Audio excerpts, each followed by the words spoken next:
नमस्कार। सामुदायिक अधिकारों और वन शासन से संबंधित इस कोर्स के तीसरे मॉड्यूल के तीसरे लेक्चर में आपका स्वागत है। इस मॉड्यूल के पिछले भागों में हमने कानून और कानूनी प्रक्रियाओं में समुदायों के लिए उपलब्ध प्रावधानों के बारे में सीखा था कि वे वनों के प्रयोग के फैसलों में अपनी प्रतिक्रिया कैसे दे सकते हैं। हम समझते हैं कि समुदाय वनों को तथाकथित गैर वन उद्देश्यों के लिए अधिग्रहित करने और डाइवर्ट करने के निर्णयों को प्रभावित कर सकते हैं और महत्वपूर्ण टाइगर रिजर्व तथा महत्वपूर्ण वन्यजीव आवासों की घोषणा करने में भी उनकी भूमिका है। अब अगर समुदाय से बगैर परामर्श किए और उनकी सहमति के बिना अगर वन भूमि को गैर वन उद्देश्य के लिए डाइवर्ट करने का निर्णय लिया जाए या फिर उसी भूमि पर वन्यजीव संरक्षण के लिए अलंघनीय क्षेत्र बनाने की घोषणा की जाए, तो इसका एक परिणाम यह भी हो सकता है कि वहां के मूल निवासियों को उस भूमि से जबरदस्ती या उनकी इच्छा के विरुद्ध जाकर विस्थापित करना पड़ेगा। इस लेक्चर में हम यह जानेंगे कि विस्थापन तथा पुनर्वास की सूरत में समुदाय कैसे निर्णयों में भागीदारी ले सकता है। वन भूमि से स्थानांतरण के सभी मामलों में कुछ सामान्य नियम लागू होते हैं।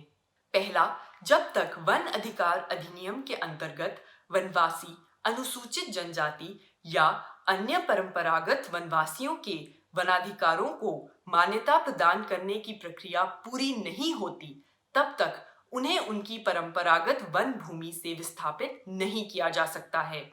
दूसरा यह है कि सभी पुनर्वासों के मामले में भूमि अधिग्रहण, पुनर्वास और पुनः व्यवस्थापन अधिनियम 2013 के अंतर्गत न्याय संगत क्षतिपूर्ति और पारदर्शिता के अधिकार की अपेक्षाओं को पूरा किया जाना चाहिए।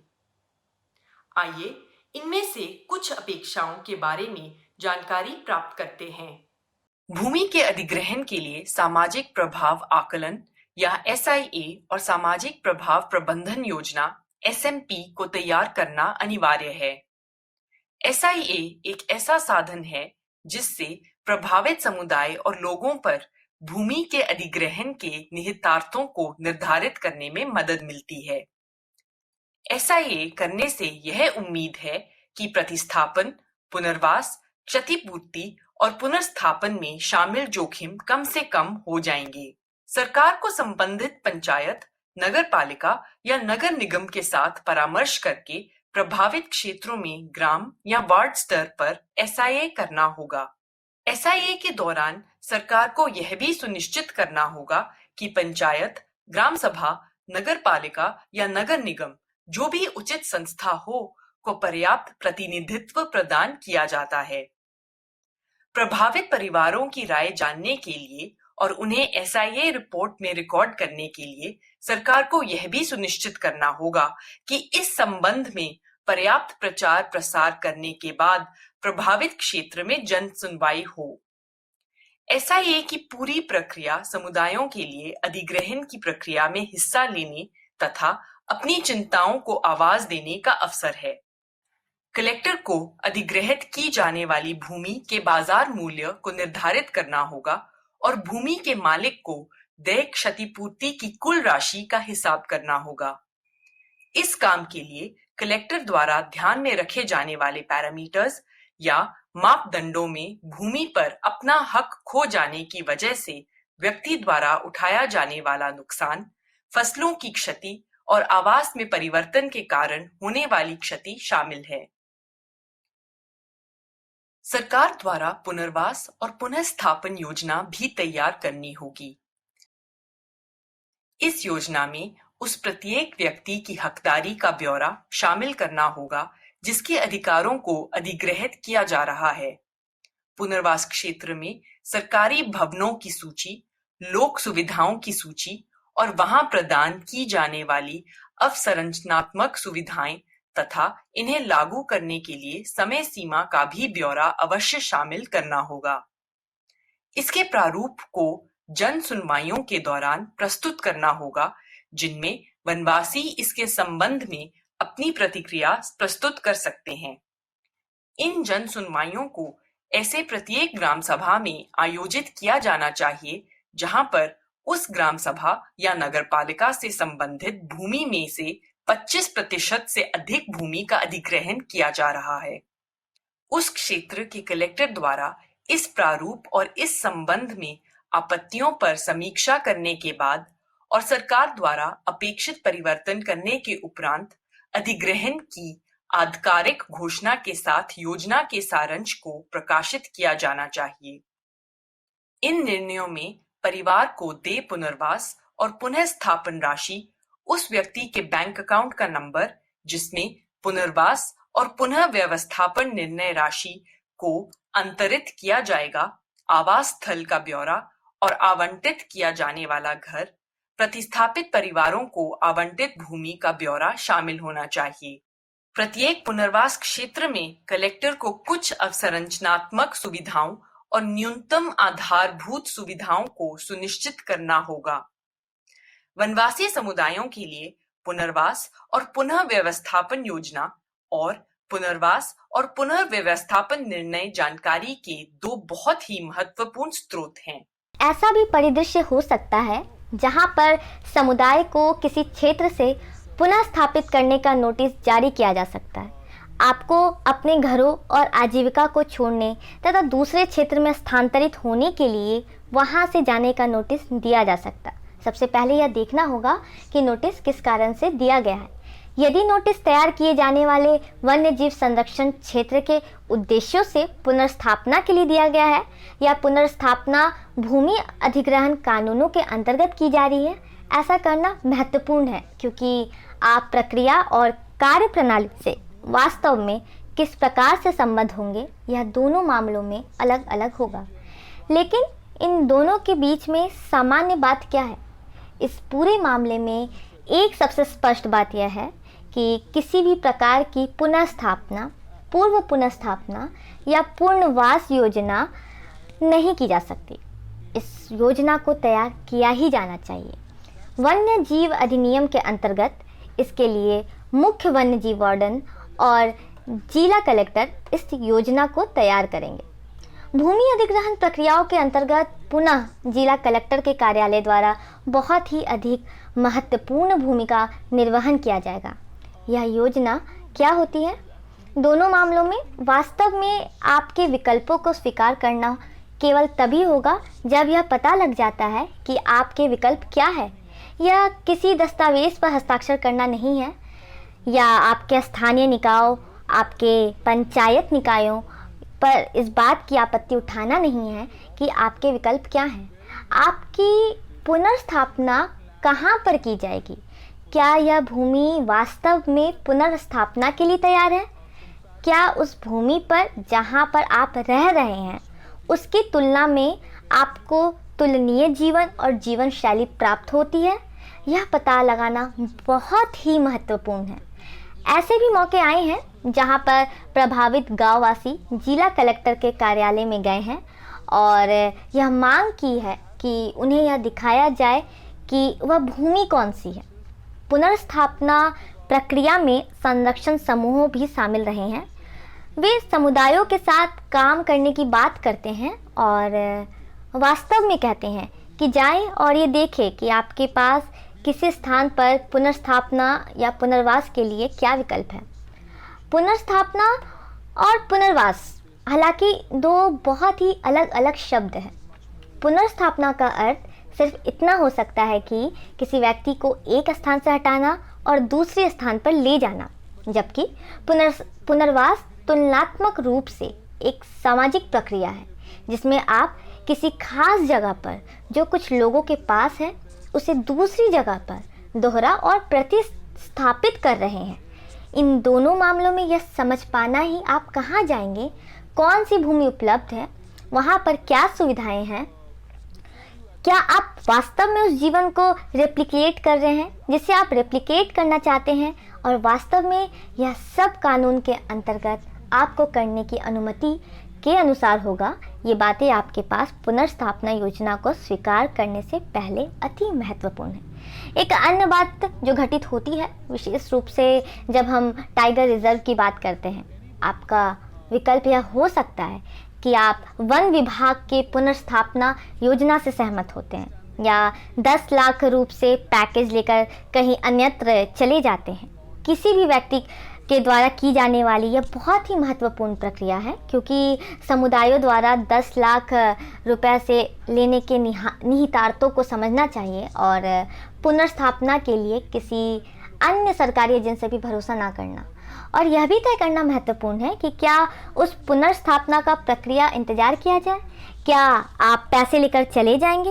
ये सभी बातें बहुत ही अधिक राजनीतिक है और न्याय संबंधित प्रक्रिया है, लेकिन किसी भी निर्णय को लेने से पहले आपके विकल्पों को समझना और मांग करना, और साथ ही यह जानना कि कुछ ऐसी प्रक्रियाएं हैं जहां पर आपकी सहमति का अनुरोध किया जाना चाहिए। वास्तव में ऐसा करने का कोई तरीका नहीं है, आपको वास्तव में वहां जाना होगा और सामग्रियों की मांग करनी होगी।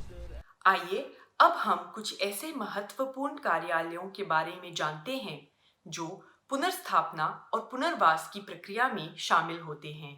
अधिग्रहणों से संबंधित विवादों के निपटान के लिए राज्य और केंद्र सरकारें दोनों कानून के अंतर्गत योग्यता प्राप्त व्यक्तियों को भू अधिग्रहण, पुनर्वास और पुनर्स्थापना प्राधिकारी के पद पर नियुक्त कर सकती हैं।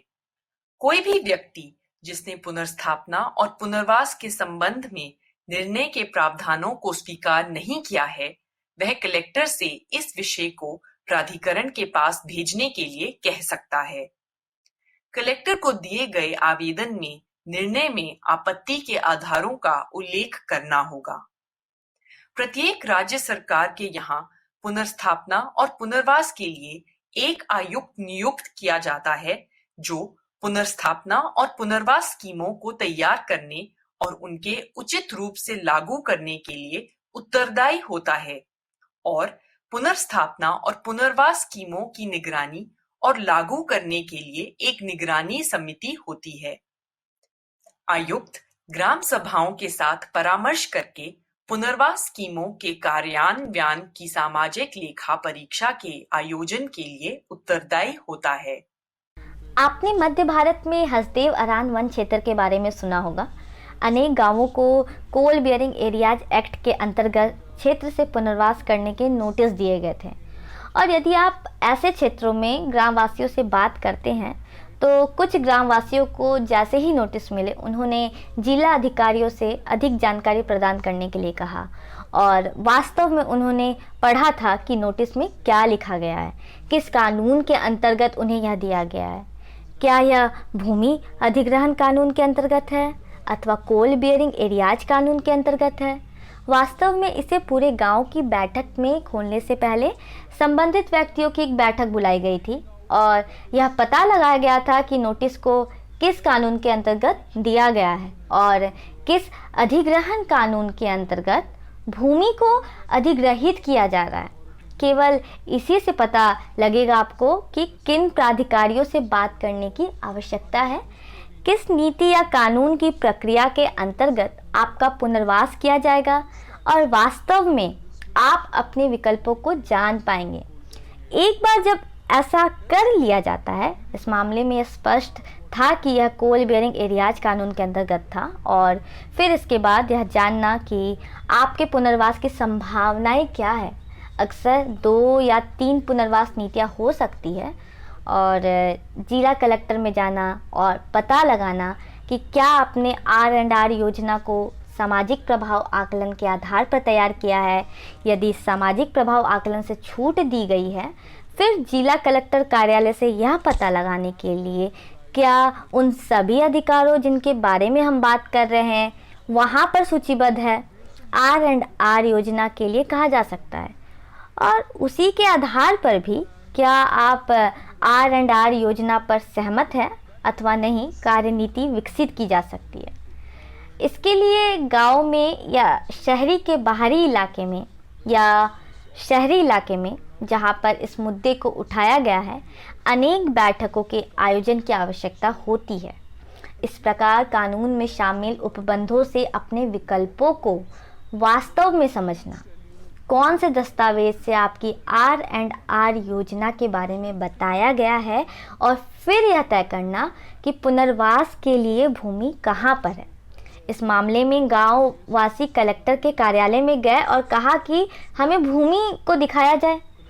फिर वे भूमि देखने गए और फिर उन्हें पता लगा कि बनाए गए घरों से कुछ घर केवल नाम मात्र के ही घर हैं। कुछ सामुदायिक अवसंरचना उपलब्ध नहीं है, खेती करना संभव नहीं होगा। अभी तक वे सहमत नहीं हुए हैं और उन्होंने यह कहा, प्रथम बिंदु, हम वहाँ से नहीं जाना चाहते, और दूसरी बात ये कही कि वे लोग जो जाने के लिए तैयार हैं वे उस जगह को नहीं चाहते। इससे आपको यह पता लगता है कि आपको किन किन बातों को ध्यान में रखना है जब किसी भी ऐसे कानून जिसके बारे में हम यहाँ पर बात कर रहे हैं के अंतर्गत अधिग्रहण की बात आती है। आइए अब हम कुछ ऐसे कानूनों के बारे में विचार करते हैं जो विशिष्ट परिदृश्यों में पुनर्स्थापना पर लागू होते हैं।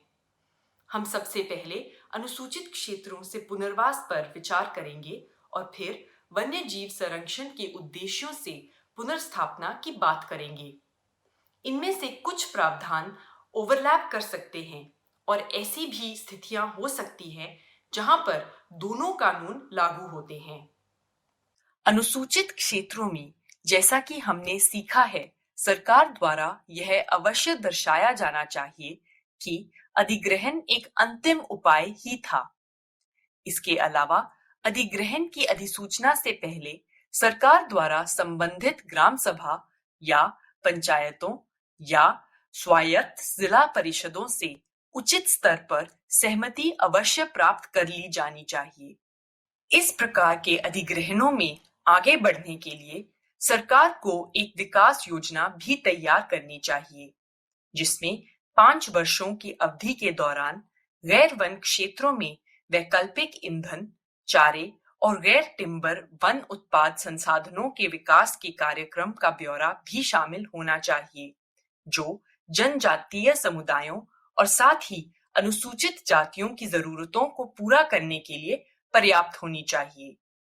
अनुसूचित जनजातियों के प्रभावित परिवारों, जिसमें वन अधिकार अधिनियम के अंतर्गत जो अधिकार धारक भी हैं, को जहां तक संभव हो सके एक कॉम्पैक्ट ब्लॉक में समान अनुसूचित क्षेत्र में पुनर्वासित किया जाना चाहिए, ताकि वे अपने जातीय, भाषाई और सांस्कृतिक पहचान को बनाए रख सकें। पुनर्स्थापना क्षेत्र, जिनमें मुख्य रूप से अनुसूचित जाति और अनुसूचित जनजाति के लोग रहते हैं, उन्हें समुदाय और सामाजिक मेलजोल के लिए मुफ्त में जमीन दी जाएगी। तथापि हमें यह अवश्य नोट करना चाहिए कि यह कानून उन क्षेत्रों में लागू नहीं होता है जहां पर कानून को बनाए जाने से पहले अधिग्रहण संबंधी कार्य किया गया था। उन मामलों में हमें 1898 के कानूनों के प्रावधानों और लागू होने वाले पुनर्स्थापना और पुनर्वास नीतियों पर विचार करना होगा। ऐसे मामलों में जहां पर पूर्व व्यवस्था के अंतर्गत क्षतिपूर्ति का भुगतान नहीं किया गया था, 2013 के कानून के क्षतिपूर्ति प्रावधान लागू होंगे। हमें यह भी नोट करना होगा कि कुछ प्रावधान भिन्न भिन्न राज्यों में अलग अलग हैं, क्योंकि 2013 के कानून में राज्य विशिष्ट संशोधन किए गए हैं। उदाहरण के लिए, उत्तर प्रदेश नियमों के अंतर्गत SIA को आयोजित करने की प्रक्रिया कम व्यापक है। यदि आपको किसी ऐसी स्थिति का सामना करना पड़ रहा है जहां पर अधिग्रहण कानून लागू होते हैं, तो आपको यह अवश्य जांच लेना चाहिए कि क्या किसी राज्य संशोधनों के कारण केंद्रीय कानून के अनुप्रयोग में परिवर्तन किया गया है। वन्यजीव संरक्षण के लिए अलंघनीय क्षेत्रों के उद्देश्यों से पुनर्स्थापना के मामले में राज्य वन्यजीव विभागों को पुनर्स्थापना या वैकल्पिक पैकेज आदि को तैयार करना होगा, ताकि प्रभावित व्यक्तियों और समुदायों की आजीविका को सुनिश्चित किया जा सके और भूमि अधिग्रहण कानून की अपेक्षाओं को पूरा किया जा सके। वन्यजीव विभागों को प्रस्तावित पुनर्स्थापना और पैकेज के लिए संबंधित क्षेत्र की ग्राम सभाओं से स्वतंत्र सूचित और लिखित सहमति प्राप्त करनी होगी। इसके अलावा तब तक कोई पुनर्स्थापना नहीं की जा सकती है जब तक कि पुनर्स्थापना वाले स्थान पर सुविधाओं और भू आवंटन को इस पैकेज के अनुसार पूरा नहीं कर लिया जाता है। सामान्य रूप से टाइगर संरक्षण के अलंघनीय स्थानों के सृजन के लिए वन्यजीव विभाग को पुनर्स्थापना या वैकल्पिक पैकेज तैयार करना होगा, जिसमें प्रभावित व्यक्तियों और समुदायों की आजीविका की व्यवस्था करनी होगी और राष्ट्रीय राहत तथा पुनर्स्थापना नीति में तय अपेक्षाओं को पूरा करना होगा। विभागों को संबंधित ग्राम सभाओं और इस पुनर्स्थापना कार्यक्रम से प्रभावित होने वाले व्यक्तियों की सूचित सहमति प्राप्त करनी होगी। इसके अलावा कोई पुनर्स्थापना तब तक शुरू नहीं की जा सकती है जब तक कि पुनर्स्थापना स्थल पर इस कार्यक्रम के अंतर्गत सुविधाएं और भूमि आवंटन प्रदान नहीं कर दिया जाता है। टाइगर परियोजना स्कीम के अंतर्गत महत्वपूर्ण टाइगर आवासों के मुख्य हिस्से से पुनर्स्थापित किए गए लोगों को 2 विकल्प उपलब्ध होंगे। पहला यह है कि प्रत्येक परिवार को 10 लाख रुपए दिए जाएंगे, मगर उसके बाद उनके लिए वन विभाग द्वारा किसी प्रकार के पुनर्वास या रिलोकेशन प्रक्रिया को प्रदान नहीं किया जाएगा। दूसरा, वन विभाग द्वारा ऐसे परिवारों को रिलोकेशन और पुनर्स्थापना कार्यक्रम उपलब्ध कराया जाएगा। प्रत्येक परिवार के लिए पैकेज का मूल्य 10 लाख रुपए ही होगा, लेकिन स्कीम में यह स्पष्ट रूप से उल्लेख किया गया है कि राशि को कृषि भूमि की खरीद, अधिकारों के निपटान, वास भूमि तथा गृह निर्माण के बीच में किस प्रकार से विभाजित किया जाएगा तथा वहां पर सामुदायिक सुविधाएं जैसे सिंचाई और स्वच्छता की व्यवस्था कैसे होगी। दूसरा वास्तव में वन्य जीव क्षेत्र से रिलोकेशन से संबंधित है। यहाँ एक सर्वाधिक महत्वपूर्ण बात जिसे हमें समझना होगा, जैसा कि हम इसके बारे में बात कर रहे हैं, क्या आपको रिलोकेट किया जाना चाहिए अथवा नहीं? क्या आपके अधिकारों का निपटान इस प्रकार से किया जा सकता है कि आप अधिकारों का इस्तेमाल करना जारी रखें? इस प्रकार आपके पास 2 विकल्प होंगे। एक, आपके पास उन क्षेत्रों या चारागाहों की सीमित एक्सेस होगी जिसका इस्तेमाल आप ऐतिहासिक रूप से अपनी आजीविका के लिए कर रहे हैं। आपकी वास भूमि प्रभावित नहीं होती है, केवल वही क्षेत्र जिस पर आप अपने पेशे और आजीविका के लिए निर्भर थे उसी की घेराबंदी की जा रही है। दूसरी बात यह हो सकती है कि उसे और आपकी वास भूमि दोनों को रिलोकेट किया जा रहा है। तीसरा यह हो सकता है कि सिर्फ आपके घर को रिलोकेट किया जा रहा है, लेकिन आपके द्वारा वनों को एक्सेस किए जाने के संबंध में कोई परेशानी नहीं है। इस प्रकार इनमें से प्रत्येक मामले में यहाँ पर भिन्न भिन्न उदाहरण दिए गए हैं। यहाँ पर संरक्षण समूहों द्वारा प्रभावित लोगों और राष्ट्रीय उद्यान घोषित किए जाने के भाग के रूप में रिलोकेट किए जाने वाले लोगों के साथ काम किया गया है। यह कहा गया है कि उन्होंने पहले विभाग के साथ साझेदारी की है, फिर यह देखा गया कि उनके पास कौन सी भूमि है और अंत में पैकेज के प्रति सहमति व्यक्त की गई। इसके आलोचक भी है और लोगों ने यह उदाहरण भी दिखाए हैं कि ऐसा कहाँ पर हो सकता है।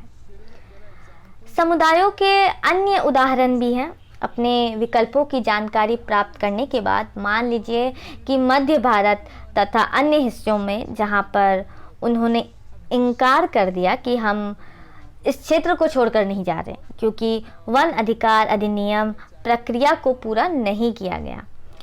आपके रिकॉर्ड यहाँ पर आप अधिकारियों का निपटान कर रहे हैं, वहाँ पर पूरे दावेदार नहीं हैं। साथ ही क्योंकि हम उन्हें उस क्षेत्र से रिलोकेट नहीं करने जा रहे हैं, इस प्रकार इसका थोड़ा प्रतिरोध किया गया है। उस क्षेत्र से रिलोकेट करने के प्रति वास्तविक प्रतिरोध, जहाँ पर लोग वास्तव में गए हैं और क्षेत्रों पर कब्जा किया, और इस प्रकार की स्थितियों में प्रतिकूल कार्रवाई का प्रतिवाद आपके द्वारा अन्य जगहों पर देखा जा सकने वाला प्रतिरोध की तुलना में कहीं अधिक कड़ा है।